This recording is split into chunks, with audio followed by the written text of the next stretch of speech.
Hello friends, welcome to the Lokayan IS Academy. I am Sumit Katarmal. Today we are going to start a strategy lecture for the UPSC 2024 batch General Studies paper 2. So before going to start our lecture, every lecture starts with the quote. So today's quote is the essence of a happy life and a peaceful society lies in one sentence, that is, what can I give? The quote from the Nobel scientist Dr. APJ Abdul Kalam sir. So what can I give to the society is very much important, and that we are going to learn in the complete UPSC preparation. From being only a human to the noble human being, this is a complete journey in the UPSC preparation. So what is the agenda of the today's session is to give you some insights of the Lokayan IS Academy batches, which are going to start on the 30th May, 12th June and the 17th July for both UPSC and the MPSC, as well as in both the mediums, that is the English and the Marathi, as well as we are going to start the UPSC integrated batch for the 3 years, that is from the 5th of the August. So, and I am the faculty for the GS2, especially the polity and the international relation, as well as the optional, that is PSIR, political science and the international relation. So what is the structure? What is the structure of the GS2? So in the structure, in the paper, we have first, that is a paper having the 20 questions, total of the marks 250. Within that 20 question, 10 questions is of 10 markers, that is for the 100 marks, and 10 questions for the 15 marks having the 250 marks. And the time duration for this 20 question is the 3 hours. So this is the pattern of the UPSC General Studies paper 2, which is similar with the other two subjects as well, that is General Studies 1 and the General Studies 3. So next is what is the syllabus of the General Studies paper 2. So within that syllabus, the polity part covers, the first point is the Indian Constitution. Within the Indian Constitution, that is its evolution, its historical underpinnings, that how it captured from the 1935 Act, which is started from the 1858. Then next is a various different amendments which evolved over a period of time since the 1952 to the till that. That is a especially more important amendment like the 42nd, 44th, 73rd, 74th, like these amendments. The next is a significant provisions within the constitution like fundamental rights, DPSPs, the judiciary and others. The next is a function and responsibilities of the union and the states. That is a two different types of the government which we adopted in our constitution. So their function, their actual responsibilities we are going to see in the General Studies paper 2. Next is issues and challenges. Issues and challenges related with the federal structure which is India adopted. That is three types of the government at the center, that is the union government, then the state government, as well as at the local level, that is through the 73rd and the 74th, we adopted the grassroots democracies. So next point is a devolution of the powers. So devolution of the power, that is a constitutional devolution of the power to the different governments at the union, state as well as the grassroots level, and their challenges. That is, we have the three lists, that is a union list, state list as well as a concurrent list. So challenges in the devolution of the different powers, that is a legislative powers, then the executive powers, and then the financial related powers. So what are the challenges in different devolution of the powers within this section we are going to see. The next is a separation of the powers between the different organs of the government, that is a legislative, executive, judicial organs. So their separation of the power. The next, dispute redressal mechanism and the institution. So what are the institutions available within the India through the constitution we have to resolve the disputes between the different types of the government and the other institution. Then the next part of our syllabus is comparison of the Indian constitutional scheme with that of the other countries. Especially we are going to compare with the Constitution of the United States of America, then the unwritten constitution of the Britain, as well as the other constitution like the Russia, as then the Australia, Canada, and other constitution. So that comparison we have in our syllabus. Next is the most important part of our syllabus is the Parliament and the state legislature, which are the authority to make the laws. To make laws for the governance purpose. So they have the very much important institution of our constitution for the legislation as well as the executive purposes. Then its structure, the functioning of this, both the institution at both the level, at the union level as well as the state level. Then their conduct of the business, then the powers and the privileges available with the different these two institutions. Then in our syllabus we have the structure and organization and functioning of the executive and the judicial organs. So what is their role? As a recently we are seeing the enhanced role of the judiciary for the justice purpose. So that is also we are going to cover in our syllabus. Then different ministries and the departments available in our syllabus and the constitution, which plays a very key role for the governance purpose. Next is the role of the pressure groups, that is the formal and the informal institutions. So their role is also so much important in our polity. Then appointment of the various constitutional posts, powers and functions and their responsibilities at the different constitutional bodies are available within our Indian constitution, like the Election Commission, CAG, Finance Commission, and there are the different statutory bodies as well, like the National Human Rights Commission, State Human Rights Commission, National Commission for the Minorities. So their function, their responsibilities, their role and the challenges therein we are going to see in this syllabus. Then the other institutions which are available, which are statutory and other related. Then in the international relation part, we are going to see the India's neighborhood related relations. Especially we can define this as like a SAARC like countries. So which is in our neighborhood. Then the BIMSTEC countries. Then the ASEAN like extended neighborhood countries. So that we are going to see in our international relation related part. Then the bilateral, regional and the global groupings which are happening and which are getting the more prominence in the nowadays, like the SAARC, BIMSTEC, then the ASEAN, then the recently emerging like the Quad groupings, then IPSA, BRICS. These are the groupings which are regional, bilateral and the other relations we are going to see in the international relation part. Then the next is the effect of the policies and politics of the developed and the developing countries on India's interest. So the best example of this is the emergence of the Chinese emergence, then the role of the USA in maintaining its hegemony in the international relation, global politics. So their role and their politics, policies, how they are going to impact on the India's interest. So that we are going to see in the international relation part. Then the one of the most important thing in the international relation which is getting more prominence in the nowadays is the Indian diaspora, having the greater relevance of it in maintaining the relation with the different states, as Indian diaspora is playing a very key role in enhancing the relation with the countries like the USA, Britain, Germany as well as the Australian like nations. So their role is getting enhancing in the nowadays. Then next is the important international institutions like economic institution like the IMF, World Bank, health related like the WHO or the other institution like the United Nations like institution. So their role, their importance, their policies, programs is we are going to see in our international relation related part.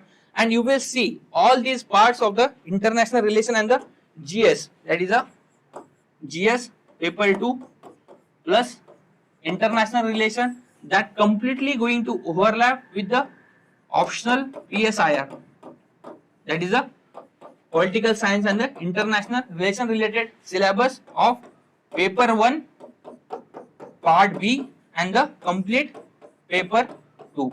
So complete overlapping of both the syllabus, as both the parts, that complete PSR is going to taken by me in the institute, as well as this polity and the IR part. So that is a major benefit for the political science related students. So now we are going to show the trends, the trend of the questions which are coming in the UPSC.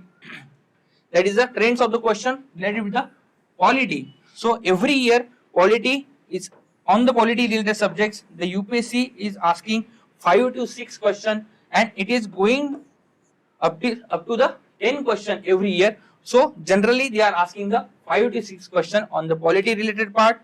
Next is a constitution related questions are 5 to 3 questions they are asking every year on the constitution related part. The next is a IR questions are again 5 to 4 questions on the IR.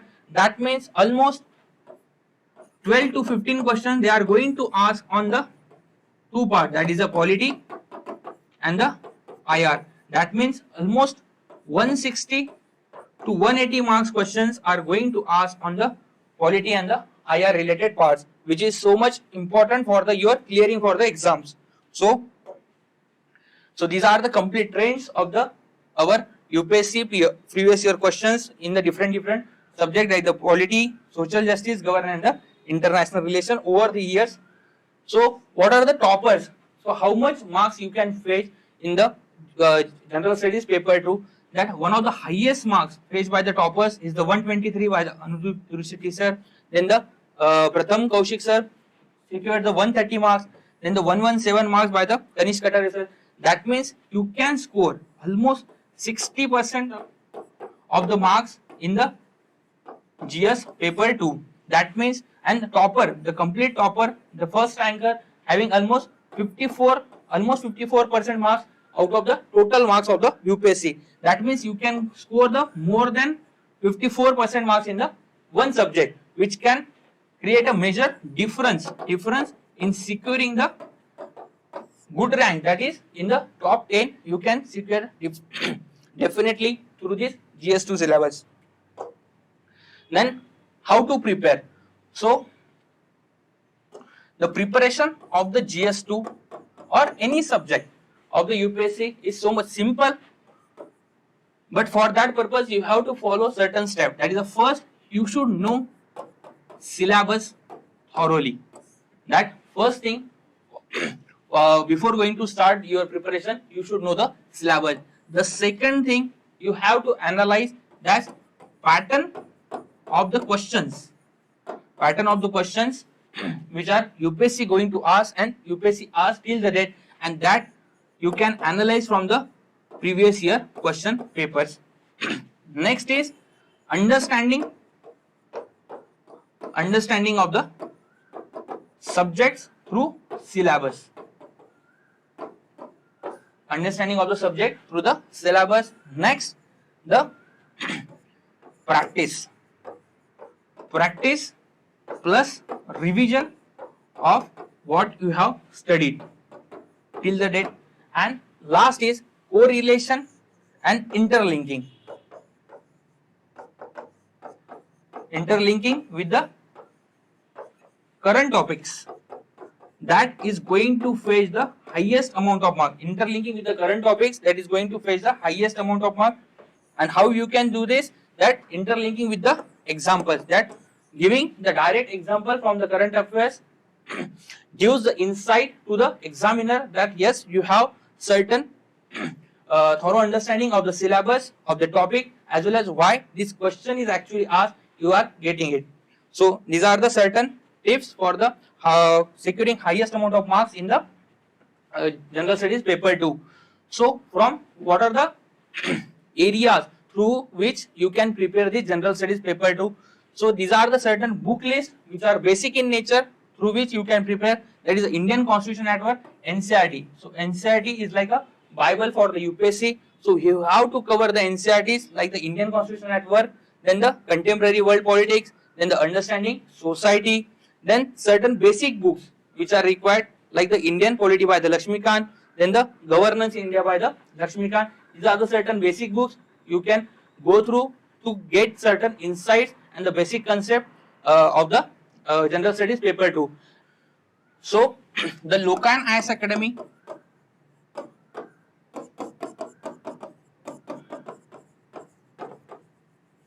will help you to face one of the highest marks through the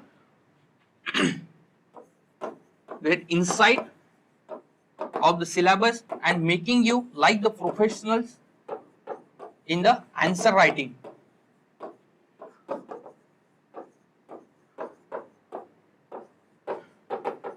Through good understanding of the complete syllabus. So we are going to provide you the notes, the video lectures, audio lectures, all these things we are going to provide you. So what are the previous year questions UPSC have asked in the General Studies paper 2? So these are the 10 marker question. First 10, the most significant achievement of the modern law in India is the constitutionalization of environmental problems. So they are asking about the environmental related problems and its constitutional related aspect which is available in the directive principles as well as the fundamental duties. So they are asking related with the current affairs related questions. Next is the right of movement and resistance throughout the territory of India are freely available. Right of movement. So they are asking questions related to the fundamental rights. So you have to write the basics of the fundamental rights, then the availability of the right of movement under the fundamental rights and its current relevance through the different judgments of the Supreme Court. The next question is related to what extent in your opinion has the decentralization of the power. That means they are asking related to decentralization of power in the legislative, executive with the 3 list as well as the 73rd, 74th amendment. So they are asking the decentralization of power in India, change the governance landscape of the grassroots. So especially question on the 73rd and the 74th amendment. So these are the first 10 certain 10 questions for the 10 markers. Then next is from the question number 11 they are start asking for the 15 marks. They discuss the procedures to decide the disputes arising out of election of a member of parliament or state legislature under the Representation of the People Act 1951. What are the grounds on which the election of the written candidates may be declared void? What remedy is available to the aggrieved party against the decision referred to the case laws? That means you have to write the Supreme Court or the different court judgments related with, and this question having the 3 parts, that is this is the first, this is the second and the third. So you have to write this question in the 3 parts for the 15 marks. The next is while the national political parties in India favor centralization, the regional parties are favoring the state autonomy. So this is the complete from the US syllabus, that is related with the political parties. Political parties related part which is directly related with your syllabus and the current affairs. So these are the question, next 10 question for the 15 markers. So this is the pattern of the paper. So what are the benefits of the extensive preparation of the GS2? So there are the certain benefits of the GS2 complete preparation, as nowadays you can see that in the GS2 the students are fetching up one of the highest mark, that is, as I gave the insight, that is almost 60% of the mark, which can make a very big difference in the toppers and the other people. Then second, in the essay you can give certain insights related with the laws, rules, regulations, articles from the constitution. So this can enhance the authenticity of your argument, as well as it gives or create a base for your argument in the essays. Then next is the ethics. In the ethics as well, you can give the insights and the arguments through these topics like the laws, rules, regulation and the articles, which can enhance the quality of your answer. So in these 2 subjects as well, you can feature good marks through writing of the different judgments, articles from your GS paper 2. And again, as every member is going to ask you related with the polity and the IR related questions in your interview. So for the interview purpose as well, this subject is so much having the relevance that everyone is going to talk about the polity and the IR. So this only subject GS2 is covering the multiple aspects of the your complete UPSC syllabus from the essay to the interview. That's why the preparation of this GS2 syllabus or the GS2 paper is so much important for the UPSC. Then what will be the journey of our Loka and IAS Academy batch related with the general studies? So we are going to conduct 2.5 to 3 hour session daily. So why so much extensive up to the 3 hour session? Or within this 3 hour session, we have the first 10 to 15 minutes revision of the previous classes. So as everyone should have the command over the previous classes, the understanding of it. Then next is last 15 minutes is daily answer writing practice. Answer writing practice we are going to conduct within the class as well, and certain practice in home, and we are going to discuss the previous year's questions completely from 2014 to the 2023 in our batch itself, and remaining 2 hours is for teaching purpose. So this is the way of our batch. With this we are going to provide you handwritten notes as well as the printed notes of every topic from parliament to the constitutional bodies, and with that we are going to provide you the video lectures. So this is the way we are going to conduct our batch for the general studies as well as the other UPSC related subjects in the Loka and IAS Academy. So why you should join this academy? Because we are going to cover holistically the complete subject of the UPSC. Second, we are going to give you the insights of the every topic and every point from the syllabus. The next, yes, we are going to prepare you for the exam point of view through the giving complete insight related to the syllabus, then the answer writing practice, and enhancing your confidence to write the multiple questions so that you will feel familiar in the examination hall related with the subject. So these are the multiple benefits of the Loka and IAS Academy. So I will welcome you all in the Loka and IAS Academy to join the UPSC as well as MPSC related different batches. Thank you.